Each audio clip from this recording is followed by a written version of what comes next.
It's that the final fight scene actually builds up to nothing spectacular. Hi, I'm Kit. This is Vernon, and we just watched Invincible Dragon. So Vernon, what did we just watch? We just watched a John Woo movie without John Woo. No. And it's terrible. Well, it tries to be a John Woo movie, but done without the genius of John Woo. No. It's more like your typical Hong Kong police drama from like over the past few decades, without the gunfighting flair of John Woo. Max Zhang, whom we last saw in Master Z, Legend of Ip Man, is back in Invincible Dragon as a cop with mysterious powers. Dragon powers. And he was saved by this underwater dragon when he was a kid.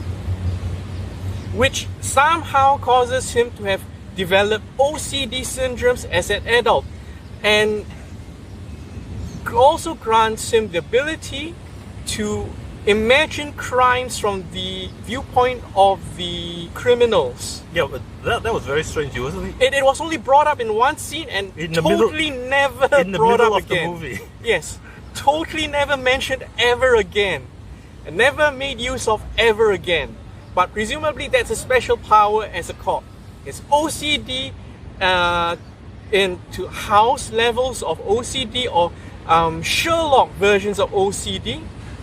Oh, and his dragon tattoo might make him bulletproof too. Yeah, so I don't know. Lots of incredible abilities that mostly for a Hong Kong film are only one use and are never mentioned again. The bad guy also has a dragon tattoo. But he's got a very terrible dragon tattoo. As does his second love interest. But those subplots don't really go anywhere. Yeah, there's 3 characters with dragon tattoos. Our superpowered detective needs to solve a series of murders targeting police women in Hong Kong. He fails. And then the murderer resurfaces in Macau. And then he fails.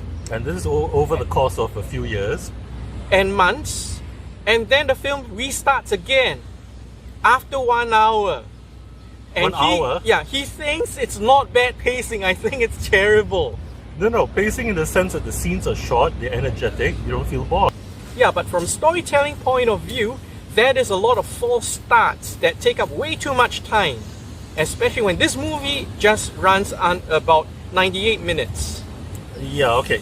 There's no clear end to a first act. Because it's basically a very poorly shot movie. It's well directed, well choreographed, there are lots of great fight scenes, but storytelling is very shaky here. No, I would disagree. I didn't really like the fight scenes. They seemed like very generic Hong Kong punch They were generic, and they were the best part of the movie. No. The camera work was pretty fancy.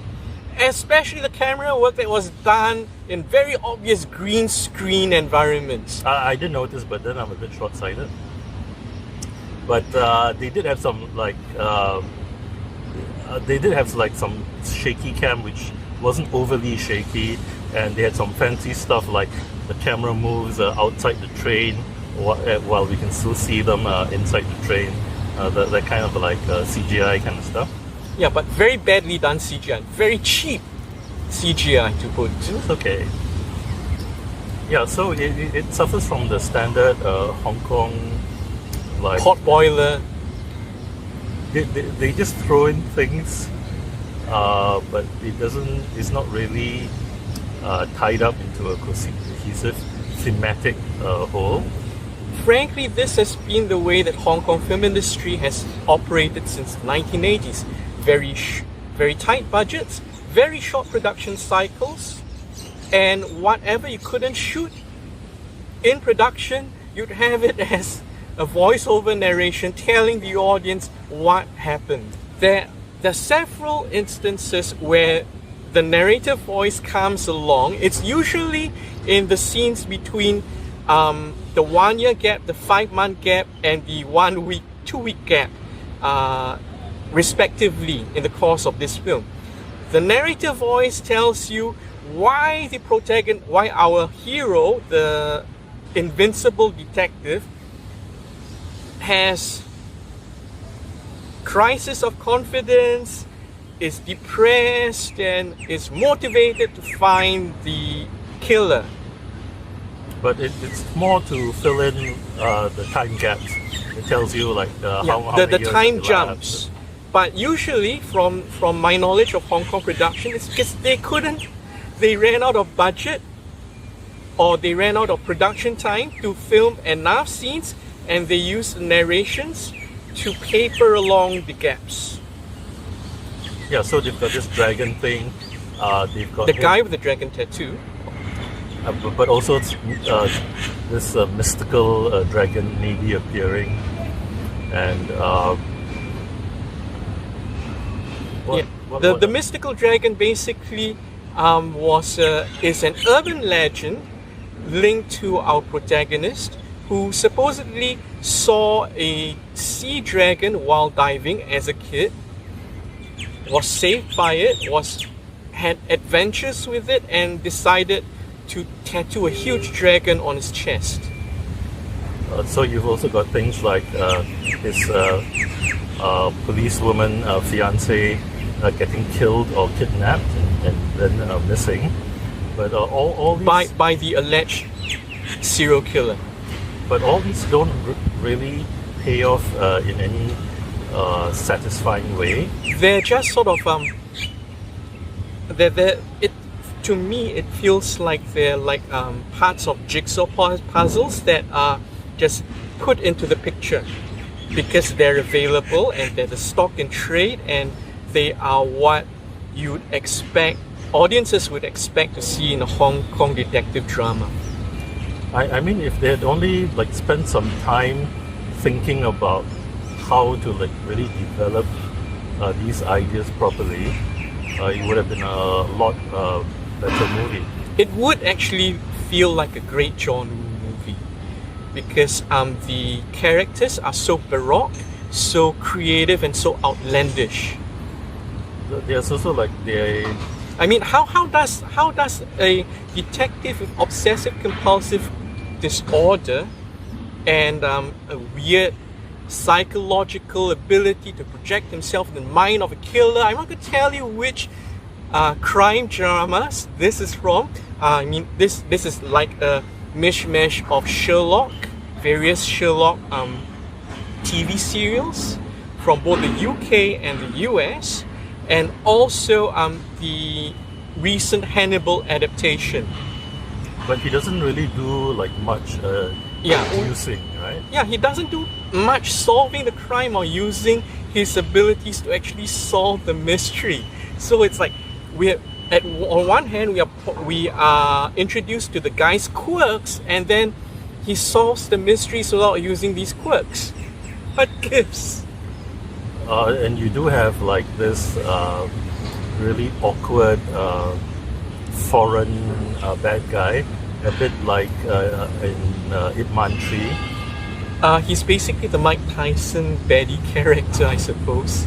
And he's huge, he's American, he's ex-Navy SEAL of some kind. And he's a bad actor.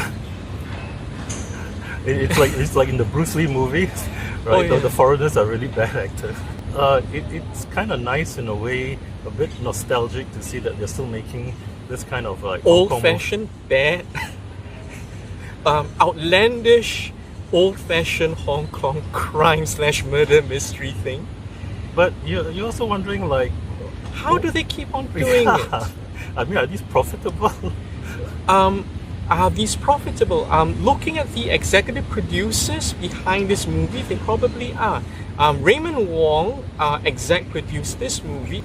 This film also is directed by Fruit Chan, another veteran Hong Kong action pop culture director. So this film is a 100 or nearly 100% Hong Kong effort. If you're wondering why the director is called Fruit Chan, that's because his Chinese name actually does mean fruit.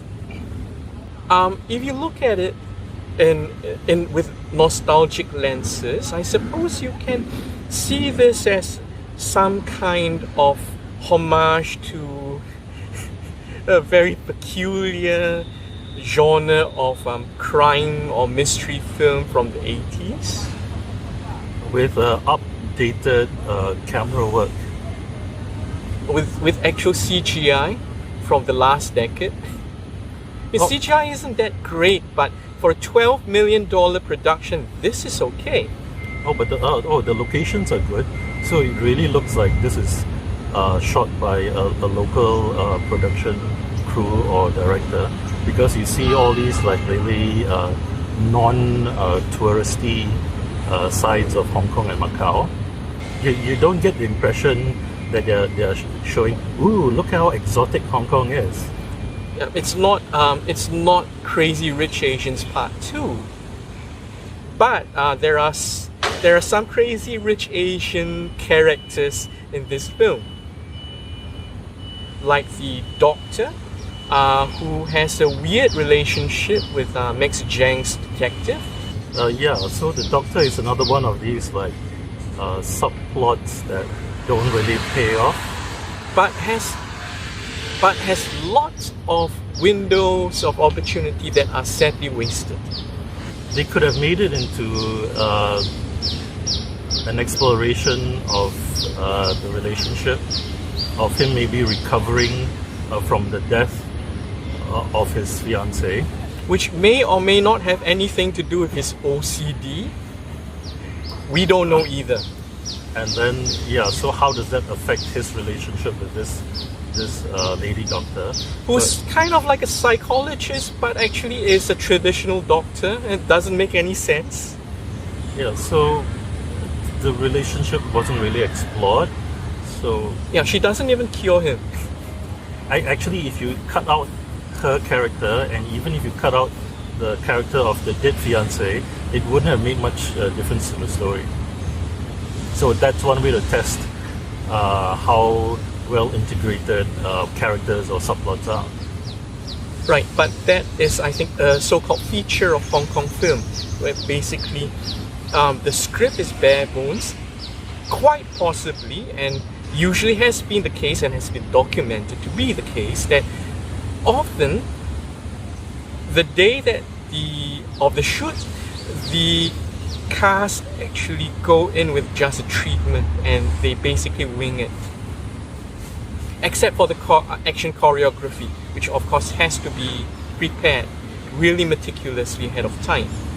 There's also something about the police jurisdiction between Hong Kong and Macau, because our hero is from Hong Kong, but he does go over to Macau to chase the killer, and he does get into a bit of an argument with the Macau police, but that also doesn't really pay off. Yeah, it's actually the subplot that I think set up the best in this movie, but it still doesn't pay off because it's set up and then it doesn't develop. Yeah, it just fizzles out. Yeah, but I think we're supposed to get the impression that the Macau police don't want to that for some reason the Macau police don't want to do their jobs, don't want to be embarrassed by having other policemen from other jurisdictions catch criminals on their turf. So they'd rather block and deport the Hong Kong policemen from the turf instead of catching the bad guys themselves. I mean, if you want to see a successful version of this, that would be Ridley Scott's Black Rain with Michael Douglas, where they have American cops going to Japan, and you see how the two different cultures clash, and that also like affected the characters and the plot, the whole story throughout. It just permeated the whole movie. Whereas here it's like, okay, we throw this in and then, okay, so what? Yeah, in fact, the question to a lot of plot points in this film is, so what? The cop in, the main cop in Macau, who has a beef of some kind, but some very grudging professional courtesy on the other hand, towards our protagonist, this goes nowhere. He is sometimes he's in the script, sometimes he's not in the script, and most of the time he just feels extraneous.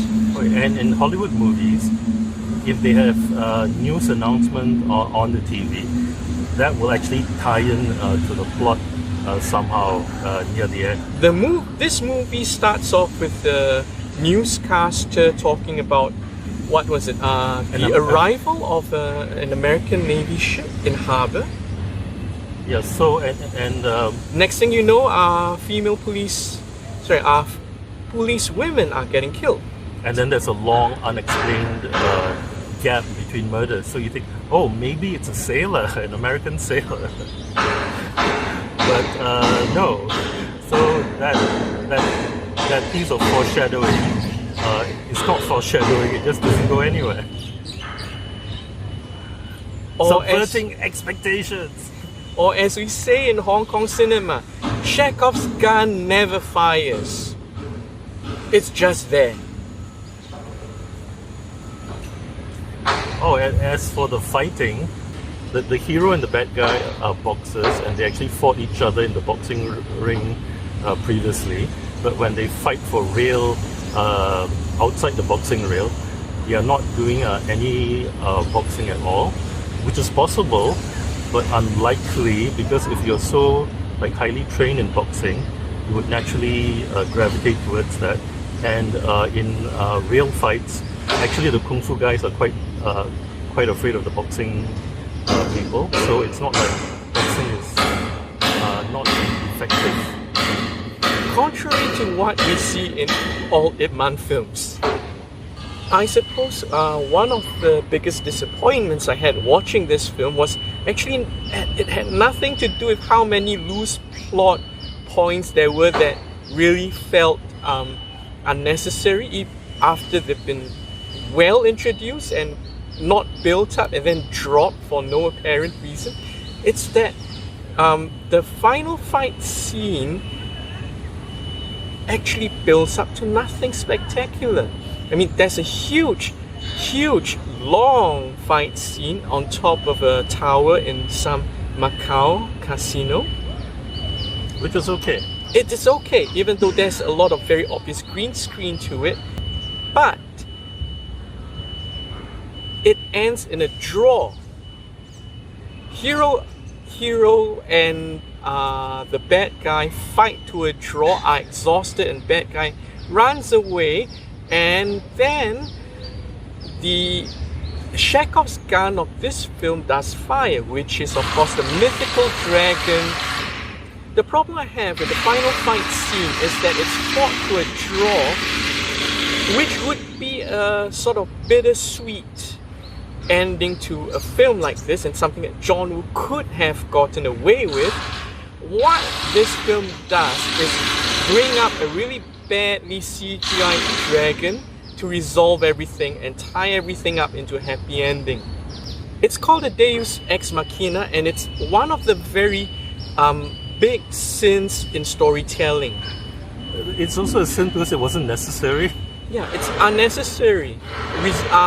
You basically resolve a conflict by summoning the dragon. Yeah.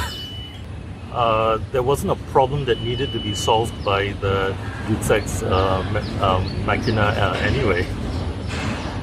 But my problem actually came before that, because when the bad guy was getting away, our hero was trying to kill him, even though he's a cop and not supposed to kill anyone. It wasn't a justified killing or attempted killing. So, and this is a character who basically tells his love interest in the movie, I'm not just a cop, and I'm not a cop who says I'm only a cop. So it could have worked if they had built it up, if they had put in some conflict between him following the law or breaking the law to catch the bad guy. That would have made sense, but there was no groundwork laying for this. Yeah, in fact, most of the groundwork that we see in this movie actually are related to him, to his legal investigations of the bad guy being stymied by the Macau police and authorities. Which, like we said earlier, doesn't go anywhere. So that's all we got. This is basically a very classic style Hong Kong police drama with all its faults. To be frank, I don't think we needed to be reminded of that era of Hong Kong filmmaking with all its faults. But it's a bit nostalgic. It's good to see that they're still making movies like this. They've never learned from their mistakes.